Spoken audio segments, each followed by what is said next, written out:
The best thing in a shoe store was never the shoes. For a stretch of the last century, this was the setup.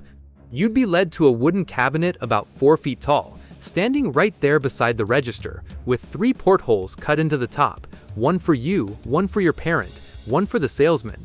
You stepped up, slid your foot into a slot at the bottom, a clerk flipped a switch, and your foot turned into bones, live, moving, 10 little toe bones doing whatever your toes told them to. Wiggle your toes, and the skeleton wiggled back. No toy on earth competes with that. You have to understand what a shoe store was for a child. It was a bench. It was a stranger pressing your heel with his thumb like he was checking a melon. It was that metal slider thing measuring your foot with an air of enormous authority. And your opinion, the light-up pair, the only thing you actually wanted, counted for nothing. Then there was this machine, the one object in the building clearly built for you, and it showed you your own skeleton. Kids didn't want to get off it. Kids would invent foot problems to buy more time on it. The machine looked like a toy. It came out of a war. Jacob Lowe was a Boston physician, and during World War I he had a specific problem. To see what was wrong with a soldier's foot, you had to take the boot off, and sometimes the boot was the only thing holding that foot together. So Lowe built a box that could see through leather. The technique is fluoroscopy.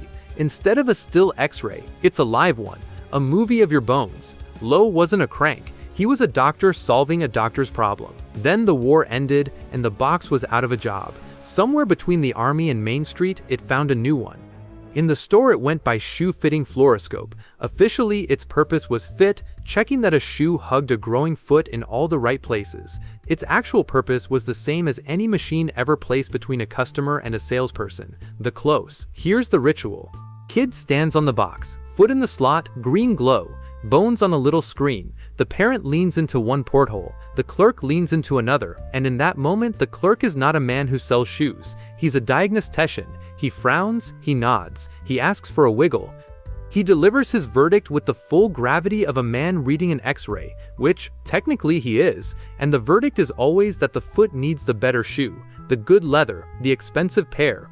Nobody in the history of retail leaned back out of that window and said the cheap shoe would be fine. And how do you argue? There were bones. You saw them. You watched science happen through a little round window, and science said bye. You know this guy.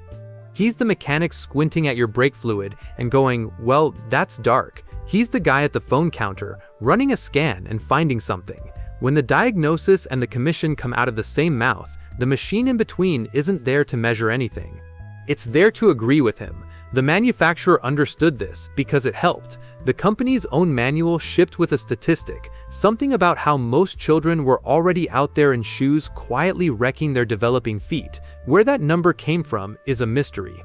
Where it went is not, because now the parent leaves with more than new shoes. They leave with a grudge against the ones at home. The old shoes aren't shoes anymore, they're suspects. So the store wins on both ends. And now the part that's not funny anymore. The machine had a dial. The dial had a children's setting, not because children needed less radiation, but because they were smaller. The hottest of these machines could hand a kid their entire yearly radiation allowance in one fitting. The whole year, one fitting. And the kid, remember, is begging for another turn, because the kid thinks this is television starring their own foot. Nothing about the machine ticked, or counted, or warned. It just glowed, and it felt free. None of this was a surprise either. The danger was on record from the very beginning. Edison's own lab technician, the man who personally ran the X-ray experiments, lost both arms to it. Both. Edison took one look at what happened to him and wanted nothing more to do with the entire technology. The original wizard, walking away. That's a warning, issued as clearly as warnings come. The industry's answer in print was that the machines carried, quote, no danger whatever, and whatever is doing a lot of work in that sentence. The boxes multiplied into the thousands.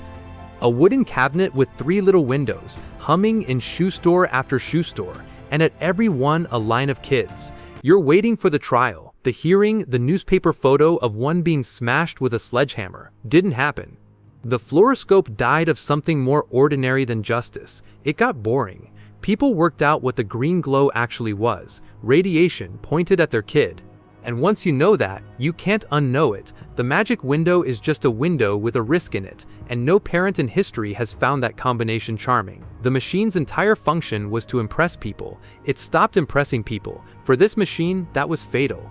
Stores wheeled them into back rooms on their own, quietly, no announcement. The market retired the fluoroscope years before the law got interested. It lived as a trick and it died as one, gently, unlamented, somewhere between the hula hoop and whatever came after the hula hoop. Which leaves the portholes. One last look, from the other side, run the transaction back. The fit was theater. The statistic was invented. The concern for your child's growing feet was a costume the clerk wore on the walk to the register. The machine was sold as healthcare for bones. And the one thing in the entire store that was exactly what it claimed to be was the radiation. It never pretended. It did what radiation does, every time, to everyone. Same dose whether you bought anything or not. The glow was the only thing in the building telling the truth about what was happening. Everything around it was the pitch. The glow was the product.